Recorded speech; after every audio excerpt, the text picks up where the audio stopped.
How y'all doing today? It's a Memoriiies Media podcast with your boy Greg Smiling. We got a special guest in the building with us today. Yes, indeed. Mr. NoTap. RealWater, NoTap. Yes, sir, yes, sir. How you doing today, Will? You know, it's all love. We love here. You know what I mean? Yes, sir, yes, sir. So tell the people who you are and where you from. Well, my name Daniel Eastlies, commonly known as RealWater, NoTap. I was born in Fort Lauderdale, raised up in Savannah. I came up here when I was about 7, 8 years old. And that time, my little brother died from crib death, from SIDS, right after getting the vaccine. And it kind of split my family up. So then my daddy from up here, so my mama ended up liking it up here. So that back and forth relationship between my grandma and my mama up in Savannah kind of ended up being my roots. And then, as I got older, I just chose to be in Savannah. Caught a few cases when I was like, in college. I went to Savannah State, caught a couple cases, and then went down there for a little while. And then I said, man, I like it in Savannah. So I had to, come up here and face all my charges. But then after that, I said, man, Savannah my home. So yeah, that's kind of been what it is. So tell the people, what was life for you when you was growing up in Florida? Florida was different, especially I'm from South Florida, like Palm Beach County, West Palm Beach, Delray Beach, Boca, that area, that South Palm Beach County area. And it's, down there you got to be tough regardless, bro. Like growing up in Savannah, tough means street.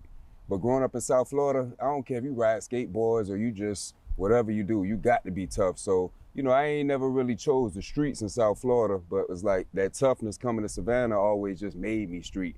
And then, we was always like in the projects and, shelters and stuff like that. So the environment was always there. But just South Florida life was a whole lot different. A lot of cultures, a lot of different things being exposed to. But like I said, just in general down there, you just had to have a general toughness.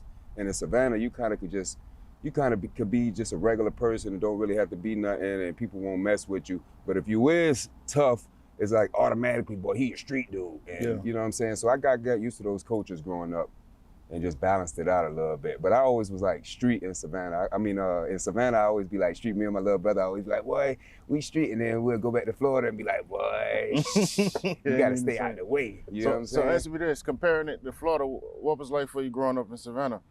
Like I said, it was a little different. Like, the projects up here, my mama, she Puerto Rican woman, but, she always had love, you feel me? And we always had like the, liquor house or however. So like, we always had a bunch of people, and I always was the one watching all the children. And in Florida, it's like, bro, in the projects, you ever seen Minister Society? Like, the projects used to look like that, 40, 50 people standing outside your door, like, you don't want no parts of it. And back then, there used to be 300, 400 people dying a year. So like, every day it's a murder. Every day it just was different. So like I said, it just was a different life. Even though we was in the same situations as children, we just even moved different, because it was like, look, you ain't really had no parts of that, because we ain't officially, like Savannah, you could kind of just drop in and be part of what's going on. In Florida, if you ain't part of what they got going on, you don't just gonna get involved, because you're gonna get stepped on real quick. Yeah.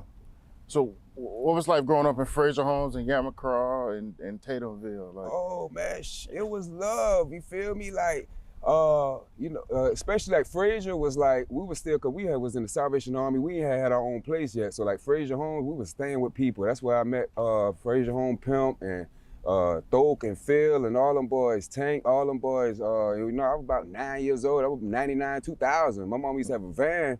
I remember my mom used to ride through the projects with the van door wide open. Everybody knew that meant we was going to the beach. You see people running. I'm talking about jumping in the van. We have a van full, but we go hit Tabby. You know what I mean? It was always like that up here, especially in the Yamacraw, like, and then my mama really blended Fraser Homes and Yamacraw back then. You feel me? So like all the old OGs, because Fraser Homes and Yamacraw used to mess with each other like that. So like when my mama kind of brought that together, like they used to be walking back and forth, and we used to too, you know what I mean? And first day in Yamacraw, Smack, people probably still know Smack, but Smack, I'm about 10, bro. Smack about 14, 15, right? I got a bamboo stick. I go out and we in Yamacraw, we stayed in the top, but we went to the park in the bottom. I'm swinging my stick. I used to like the sticks. I remember Smack came up there and was like, hey, what's up with y'all? Where y'all from? We Fraser Homes, Fraser Homes. Smack like, oh, it is? Where y'all stay at? I said, oh, we like, across the street. He said, oh, y'all up in the top. Y'all need to go to the top part. We're like, man, look, the top part was bumped. So we like, man, we came down here. He said, over there, he said, you want your stick? I'm like, yeah, I want my stick. He said, what if I take your stick? I said, you ain't gonna take my stick. My boy snatched the stick. I'm talking about big stick, bro, like a broomstick. Yeah. Swung, hit me in my ribs. Boom. I'm with my big brother, his sister, and my little brother. Now my big brother, Miss Claudette, that was Miss Claudette's son. He became my big brother. But you know, they were back then we were just best friends still. I remember, bro, as soon as I got hit in the ribs with the stick, I turned around and Mark and Joy already was already was by the mailboxes. And my little brother was right there trying to push him. And then it was sand back then in the projects. Yeah. So I'm trying to run. I slip in the sand. I fell on my knees. Smack came with the stick and bah, bust me in the head, split my head wide open right here. That was right before the hurricane hit around that time too. I remember we had to evacuate, and my mama knew I had light sticks, and we was evacuated. She was like, "You want that stick?" And I was like, "Nah, I don't want no sticks." I ain't lying. Yeah. But like I said, it was like, you know, we had little altercations here and there, had little problems here and there, just growing up in the projects. But for me, we always felt like it was love up here compared to like in Florida. It was kind of just shut your door and stay to yourself, you feel me? So Yeah. I enjoyed it up here in Savannah.